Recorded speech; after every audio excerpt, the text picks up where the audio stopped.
Schön, euch alle zu sehen. Wenn ich ein bisschen mehr Licht habe im Saal, dann sehe ich noch besser.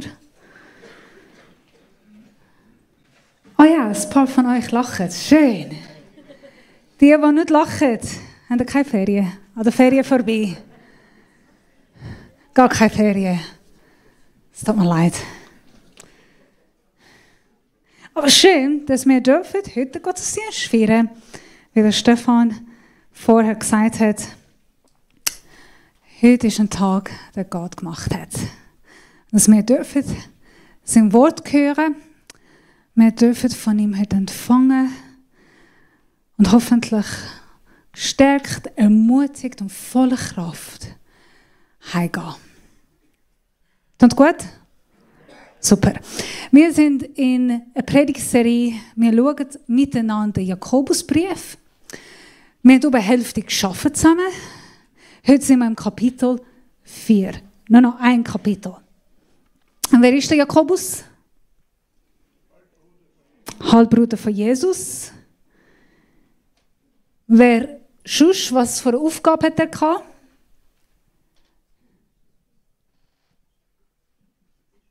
Also okay. Genau, er ist der Gemeindeleiter. Lustig, dass der Andi das weiß, weil der Andi ist der vorherige Gemeindeleiter von Kreuzpunkt gewesen. So ähnliche Aufgaben, kann man das sagen? Genau wie der Andi ist der Gemeindeleiter von der Konzil Jerusalem gewesen. Das heißt, der Konzil hat über alle Kirchen, egal ob Jerusalem, Asien, Kleinasien, römischer Bereich, griechischer Bereich, er ist der Hauptleiter von der Konzil gewesen. Eine sehr vertraute Person. Erste, wo ein Brief schreibt. Das erste Brief im Neuen Testament ist der Jakobusbrief. Nicht der Matthäus, nicht der Markus oder Lukas, nicht der Evangelium, nicht der Paulus. Paulus hat gar nicht angefangen mit seinem Dienst oder seiner Missionreise. Und der Jakobus schreibt das erste Brief. Eine Sache macht er klar von Anfang an zu den Juden, die er schreibt. Muss ich etwas anstellen da? An, ja, das wäre nicht schlecht, wenn ich anmachen könnte. Und jetzt funktioniert. There we go. Eine Sache, eine Botschaft, eine rote Linie durch sein ganzes Kapitel. Wo muss da klar sein? Taten rettet uns nicht, aber die zeigen, dass wir gerettet sind. Das ist der Jakobus in Botschaft. Er fängt mit dem an, er schließt mit dem ab. Er will das sagen, unsere Taten können uns retten. Das können sie nicht. Wir sind nicht gerettet, wir können Gottes Gnade nicht verdienen, wir können unsere Errettung nicht verdienen, aber unsere Taten zeigen unsere Rettung. Und ich finde es mega schön, dass wir eine Kirche sind, eine Familie, das manchmal auch kleine Kinder, so gut, dass es darf so eine Kirche mit Familie und Kindern sein. Das ist die Botschaft und das sehen wir überall. Die ersten Kirchenleiter hatten Mühe mit seinem Brief, besonders der Martin Luther, wo wenn er die Wahl hätte, er hätte den Jakobusbrief ganz von der Bibel rausgenommen. Er kommt von Legalismus, er kommt von Katholismus, er kommt von Taten über alles anderes. Dann liest er den Jakobusbrief und da steht eure Taten.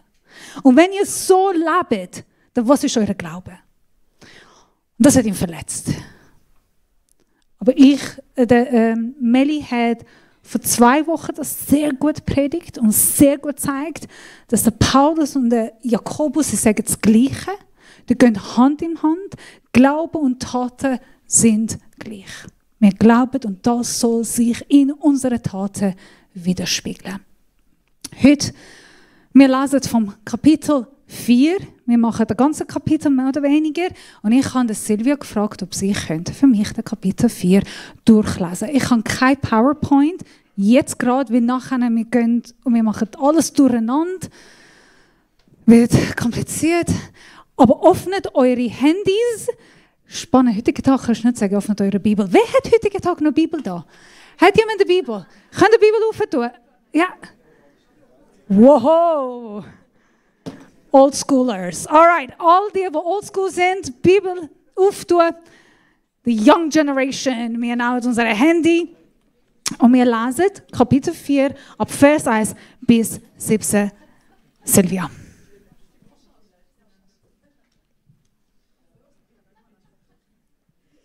Woher kommen die Auseinandersetzungen unter euch? Woher die Streitigkeiten?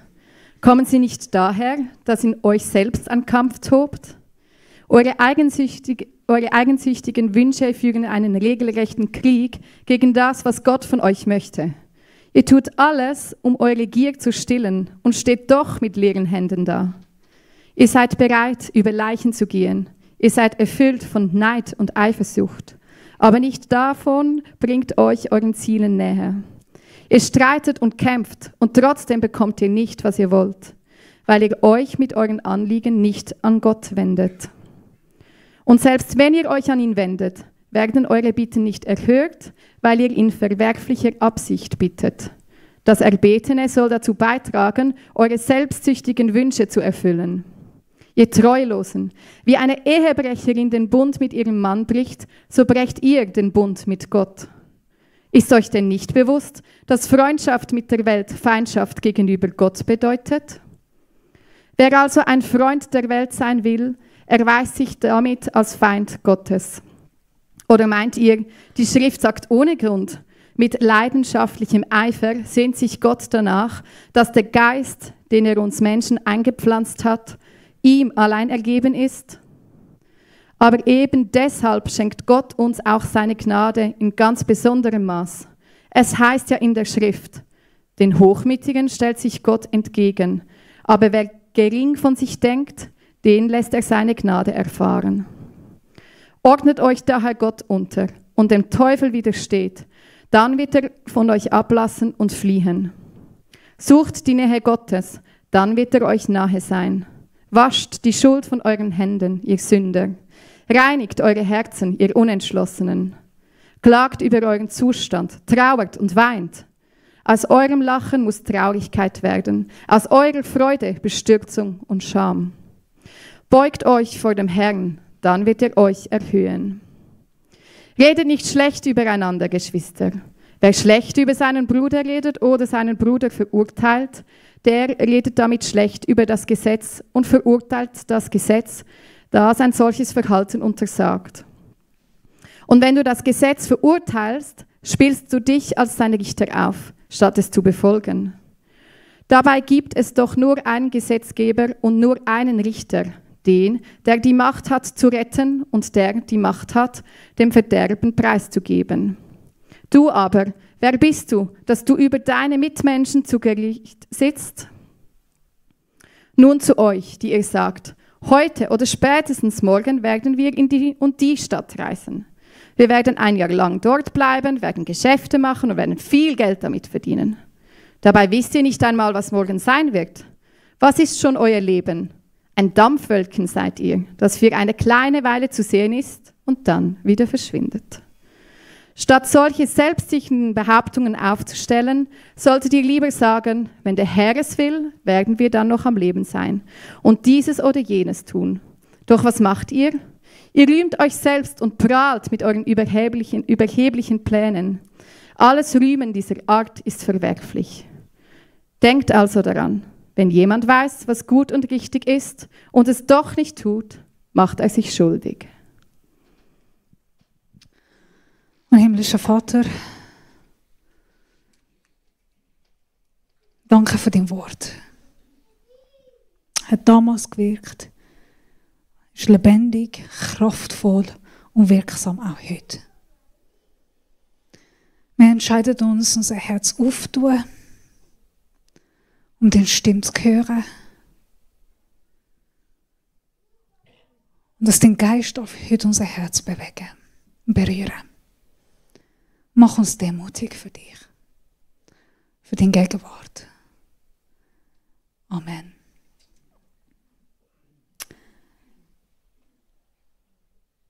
Der Paulus fängt das Kapitel mit der Frage, woher? Woher kommen die Kämpfe, die Streitigkeiten unter euch? Was ist die Ursache für so ein Verhalten? Wieso? Aber eigentlich, der Kapitel 4, meiner Meinung nach, und gewisse andere Bibeltheologen, es fängt mit Kapitel 3 ab Vers 13. Eigentlich Kapitel 3, Vers 13 gehört zum Kapitel 4. Weil das, woher kommt der Streit, bezieht sich schon auf Kapitel 3. Das erklärt er schon vorher. Der Meli hat das nicht letzte Woche predigt, deswegen wir schauen das kurz miteinander an. So 3,13 erklärt uns, was da fehlt und wieso solche Kämpfe passieren. Wer ist weise und verständig unter euch? Er zeigt aus dem guten Wandel seine Werke in Sanftmut der Weisheit. Wenn ihr aber bittere Eifersucht und Eigennutz in eurem Herzen habt, so rühmt euch nicht und lügt nicht gegen die Wahrheit. Diese ist nicht die Weisheit, die von oben herabkommt, sondern eine irdische, sinnliche, dämonische. Denn wo Eifersucht und Eigennutz ist, da ist Zerrüttung und jede schlechte Tat.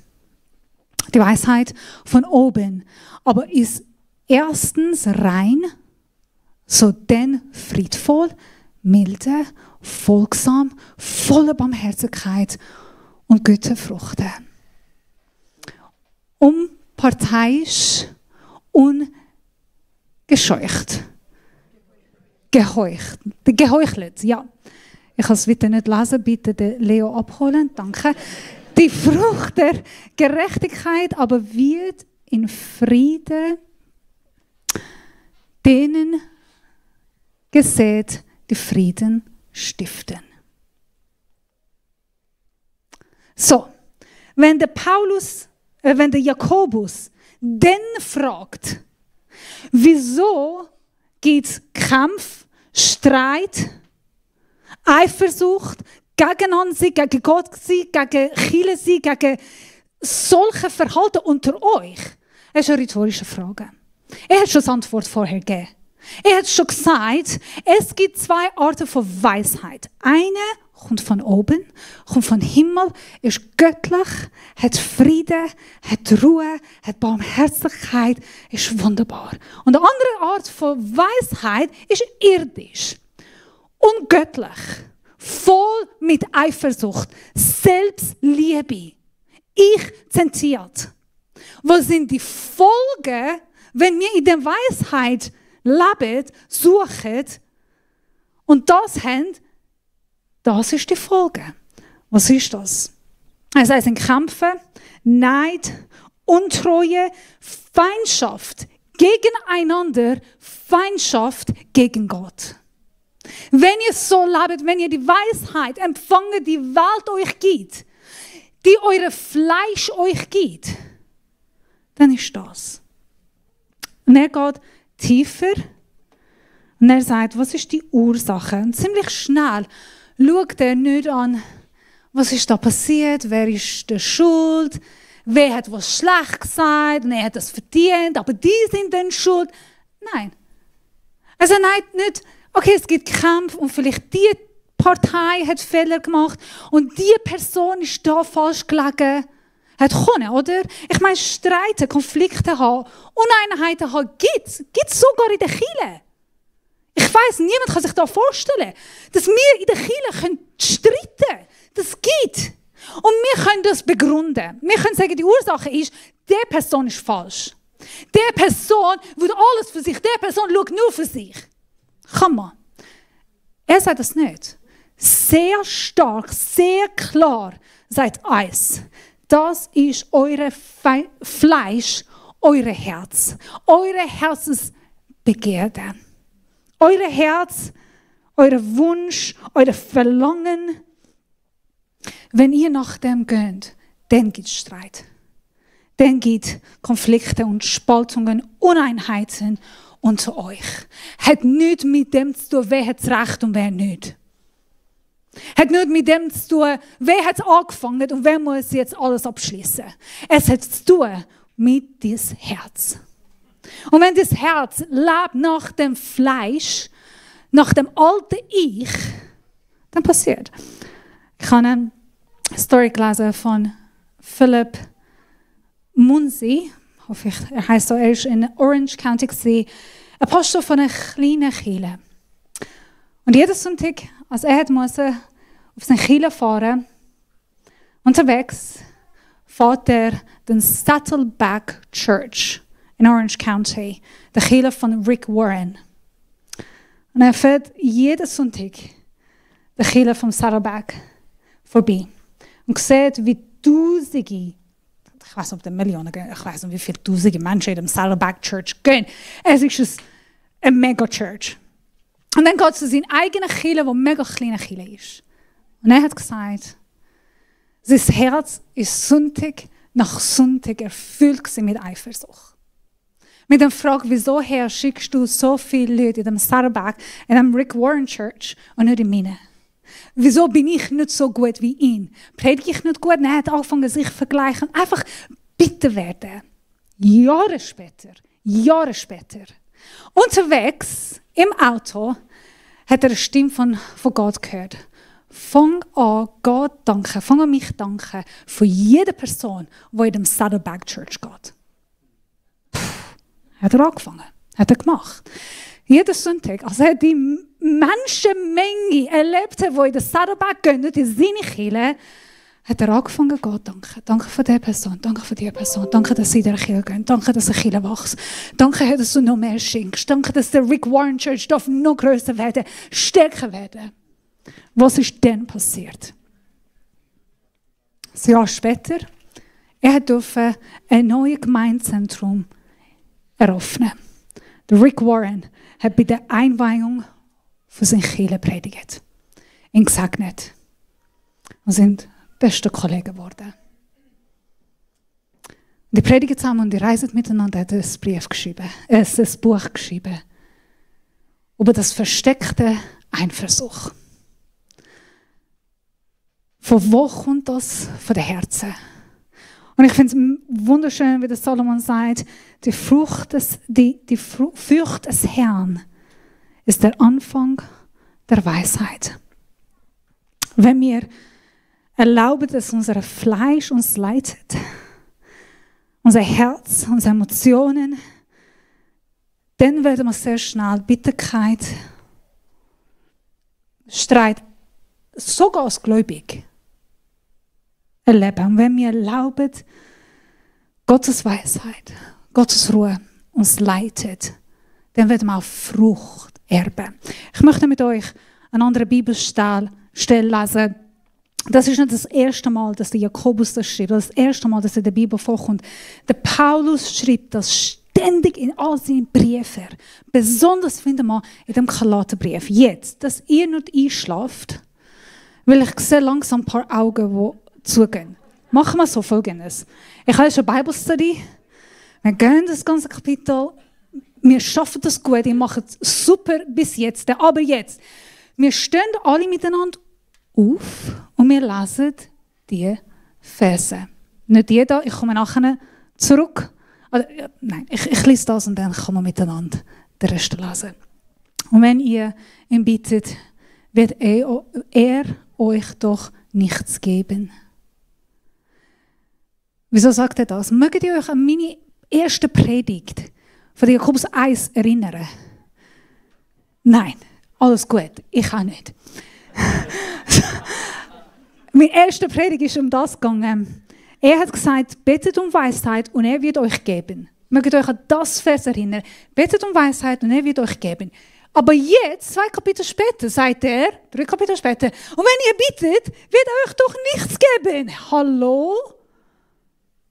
Aber erst hast du gesagt, wenn wir beten, er gibt und jetzt gibt er nicht. Wir sind verwirrt. Jakobus macht es klar. Er macht es klar. Keine Sorge. Denn ihr verfolgt üble Absichten. Es geht euch nur darum, eure selbstsüchtigen Wünsche, Fleisch, Körper zu erfüllen. Das ist die Antwort. Keine Angst. Er redet immer noch über die Weisheit. Im Kapitel 3 schreibt er über Weisheit, im Kapitel 1 schreibt er über Weisheit. Er redet immer noch über das Thema.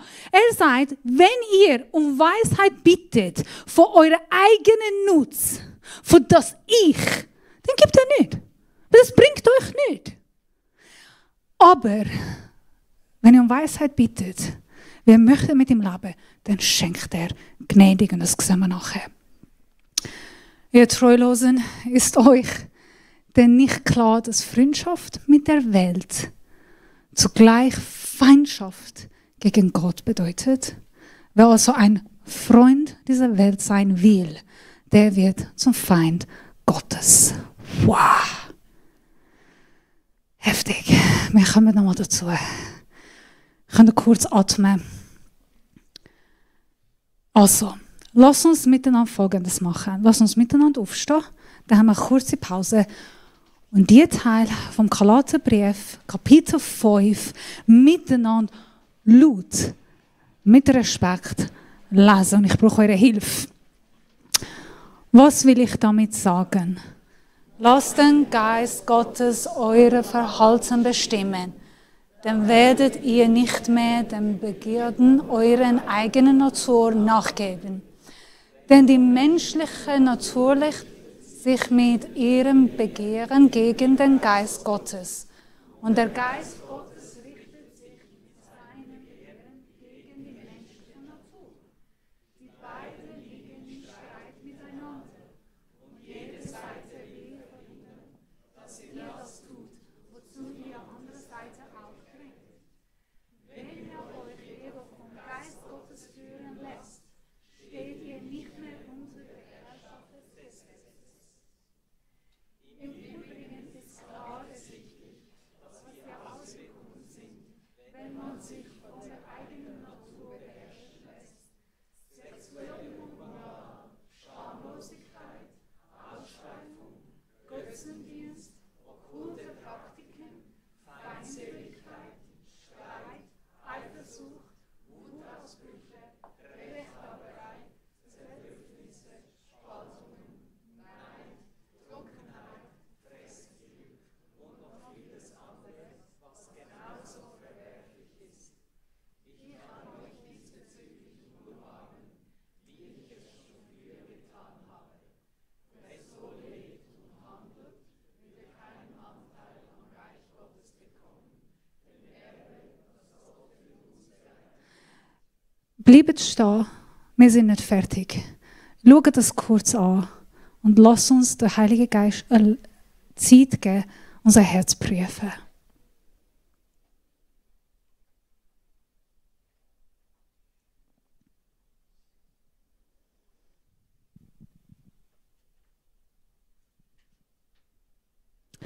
Und wir lesen weiter.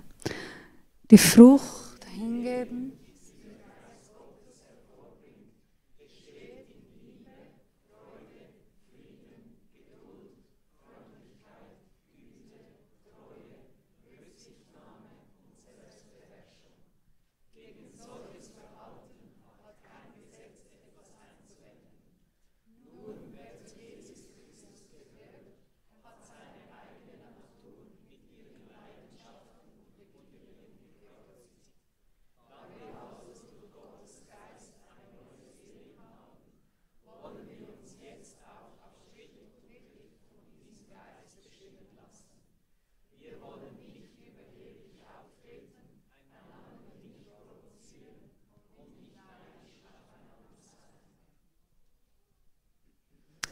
Amen.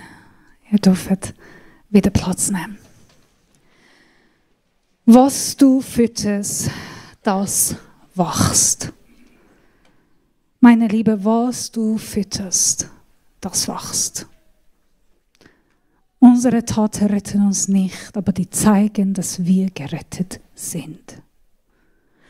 Wenn wir unser Fleisch füttern,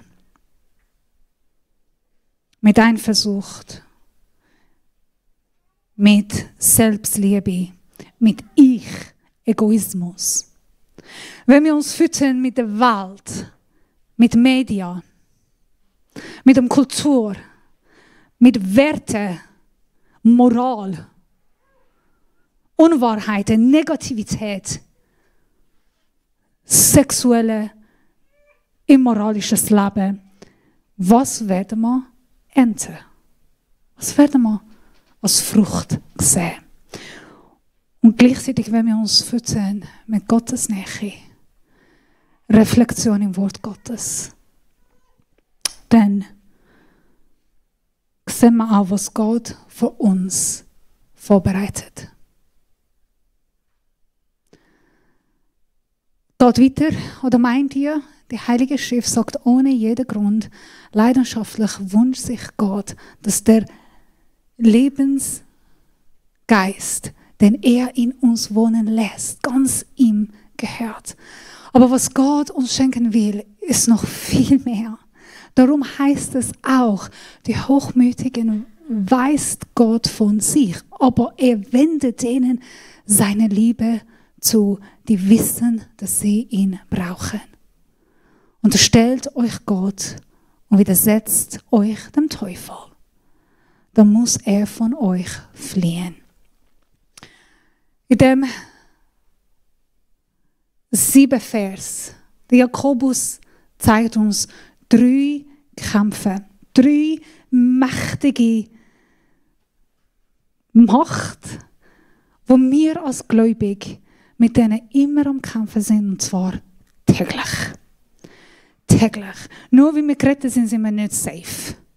Sind wir nicht easy. Leben geht nicht weiter ohne. Er sagt, dass wir sind ständig am Kämpfen mit unserer eigenen sündigen Natur. Leider ist immer noch da. Und das ist unsere Begehren, egoistische Ambitionen, innere Triebe, das Ich. Er sagt, hey, wir sind am Kämpfen mit dem Einfluss der Welt. Wir leben in der Welt. Wir sind Teil von der Welt. Können wir nicht fliehen? Können wir uns einfach im Zimmer bei uns in der Wohnung hineinschliessen? Nein, geht nicht. Und doch sind wir ständig konfrontiert mit Botschaften, Kulturen, Werten, Stolz. Ich kann das alles selber schaffen von der Welt. Und 3. die Angriffe des Teufels. Das kann in der nächsten Woche mich an euch eine funny Story erzählen. Oder darf ich das sagen? Nein. Weißt du welche? Wir sind im Auto gewesen, ich glaube vor 2 Jahren auf dem Weg zum GL. Retrette haben wir nicht aufhören zu lachen, weil leider, ein Pastor hat einen Fehler gemacht. Und dann in einem Interview hat jemand ihn gefragt, wieso hast du das gemacht? Und er hat gesagt, ich habe es nicht gemacht, der Teufel hat mich gezwungen. Ja. Wir 2 haben das lustig gefunden. Der Teufel zwingt uns nicht. Er wirkt. Und er braucht unsere Schwäche. Aber das passiert nur dann, wenn die 2 stärker werden. Der Teufel kann nichts mit uns machen, wenn die 2 nicht da sind. Muss ich noch mehr dazu sagen oder haben die alles kapiert? Ich muss mich nicht mehr wiederholen. Dann mich move on, let's move on. Already. Was schön ist, was tröstend ist, was wunderbar ist. Und ich danke Jakobus, dass er das da schreibt. Endlich. Viel Spannungen, viel Kampf, viel Tension. Und dann kommt der Jakobus und sagt, aber näht euch Gott, dann wird er euch nahe sein. Kurz bleiben wir bei dem.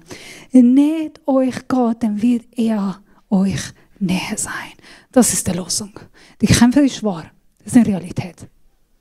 Unser Fleisch, unsere sündige Natur, die Welt, der Teufel, alles. Das geht. Fair enough, das geht. Kann man nicht wegrennen. Leider kann man nicht löschen.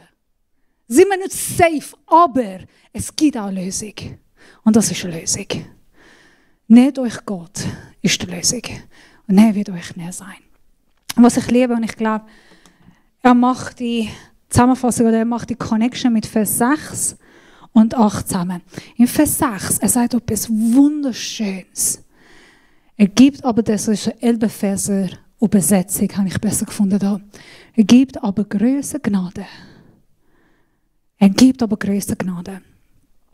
In dem Ursprung Griechisch sagt überfließende Gnade, ohne müde zu werden.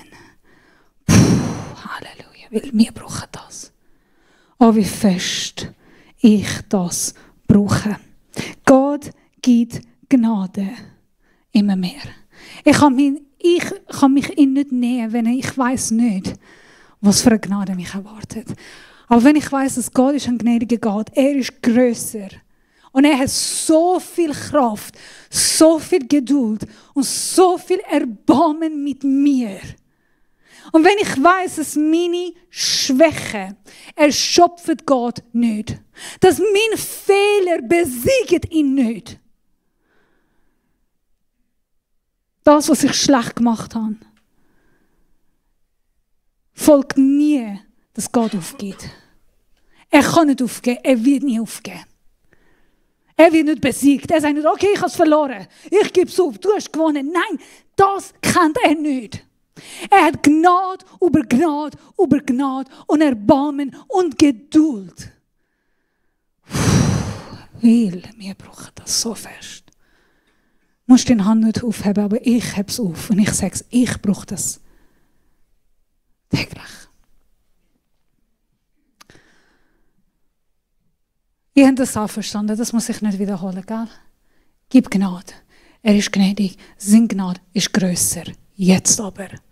Er geht weiter, Vers 8 und sagt, sauberet die Hände, ihr Sünder, und reinigt die Herzen, ihr Wankelmutigen.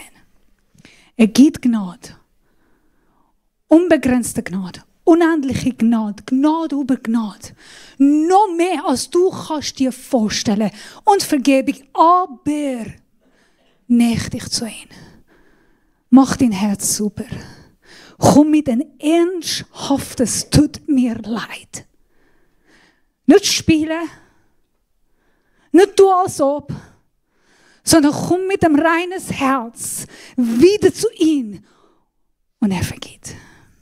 Und er schenkt Kraft, dass du kannst das nächsten Tag drüber gehen. Wie kann ich das machen? Wie geht das? Die Losung kommt wieder im Vers 9 und 10. Ist das nicht wunderschön, wie die Bibel aufbauend ist, wie einfach uns leitet und sagt genau, was wir zu tun haben? Wir müssen das nicht herausfinden. Wir können einfach auf Wort Gottes lesen und lernen 9 und 10.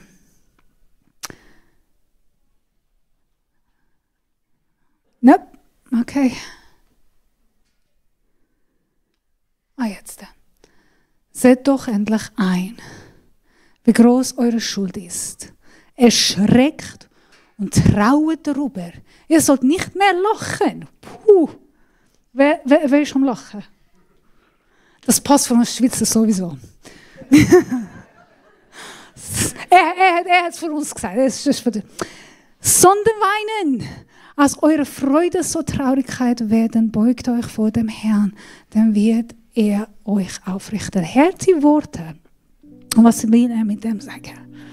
Wie kann ich Gottes Gnade verdienen? Verdienen kann ich nicht. Wie kann ich es empfangen?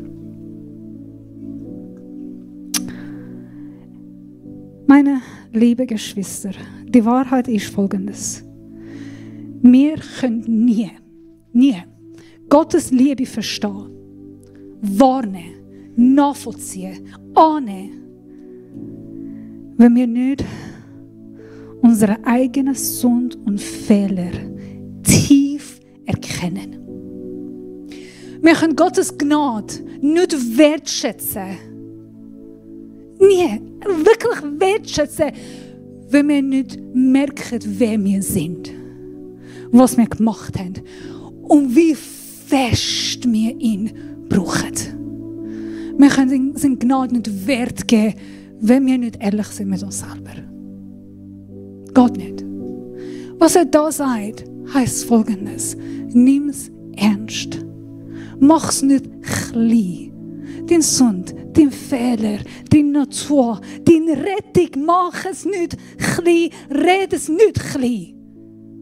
Ich bin ein guter Mensch, ich habe es immer gut gelebt. Nein, nein. Auch wenn du gut lebst, auch wenn du Gutes tust, das kann dich nicht retten. Und du und ich, wir brauchen ihn über alles anderes. Und wenn wir das nicht merken, spüren, erkennen, wie kann man in Liebe das Kreuz von Jesus wahrnehmen? Das ist das, was er sagt. Er sagt nicht, jetzt müsst ihr euch umbringen und einfach in Depressionen leben und ja nicht lachen. Er sagt, nehmt ernst. Spielt nicht ab. Macht es nicht klein. Geht nicht einfach in eurem Leben weiter. Lebt ernst. Und in dem alles, er ist treu. Und es ist so viel schöner, was Gott kann dir geben kann, als was die Welt kann dir geben kann. Es ist so viel erfüllender, die Freude, die Friede, die du in Gott kannst haben, als eine temporäre Freude, die du in der Welt kannst haben.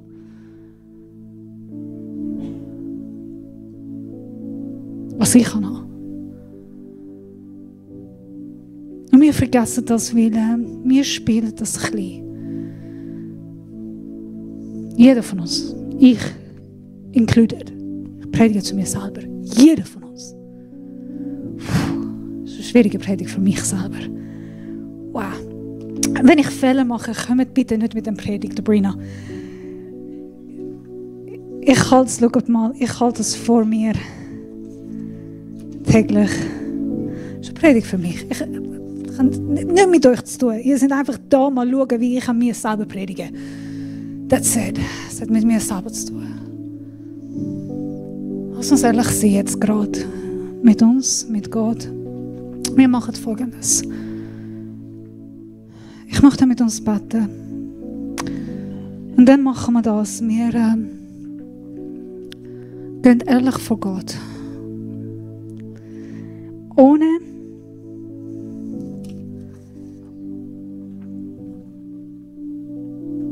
etwas verstellen, spielen, verstecken. Wir machen uns demütig. Anders geht nicht. Anders geht nicht. Lass uns unser Herz auftun vor Gott. Ich werde beten und dann werde ich uns alle Zeit geben, in aller Ruhe. Ein Moment zum Reflektieren. Wenn etwas unrein, Streit nicht gut ist, dann erst mit Gott bereinigen. Wir haben ein Gebetteam da, auf meiner rechten Seite, eurer linken Seite. Das Gebetteam steht bereit für dich beten. Wenn du merkst, ich muss das bekehren, bist ehrlich, das bleibt vertraulich. Mit dieser Person niemand spricht darüber. Du darfst wählen, was du sagen willst, oder du darfst einfach sagen, hey, ich muss etwas bekehren, ich brauche einfach ein Gebet, that's it. Du musst nicht wissen, Gott weiss, das ist auch okay. Das ist auch okay. Und wir nehmen die Zeit und wir laden den Heiligen Geist ein. Und wir sagen miteinander, Herr, wir sind voll mit Fehlern.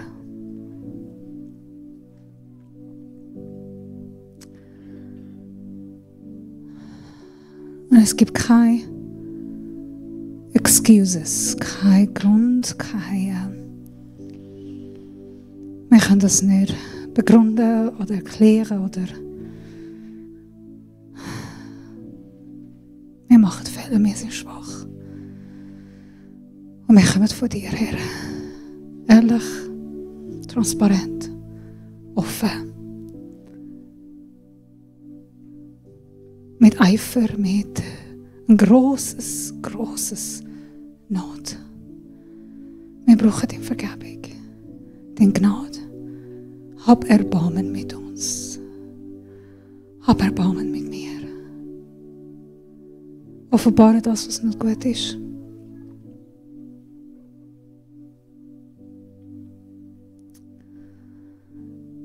Öffne unser Herz. Schenk Demut. Hingabe. Brich unser Herz, unseren Geist, unsere Seele. Wir haben Zeit mit Gott im Gebet.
Es trostet uns, das zu wissen, es ist nicht unsere Aufgabe, Kraft, Gnade, Gottes Erbarmen zu verdienen. Es ist unsere Aufgabe, zu ihm zu kommen, zerbrochen, ehrlich und offen. Ohne Stolz und ohne etwas feststellen. Es ist unsere Aufgabe, zu empfangen, was er geschenkt hat, in Überfluss. Es ist unsere Aufgabe, uns Gott zu nähern, dann kommt er uns nahe. Das ist seine Verheißung, das ist unsere Hoffnung. Amen. Wir werden jetzt im Zeit vom Lobpreis einsteigen. Bleiben im selben Geist, in Demut mit Gott.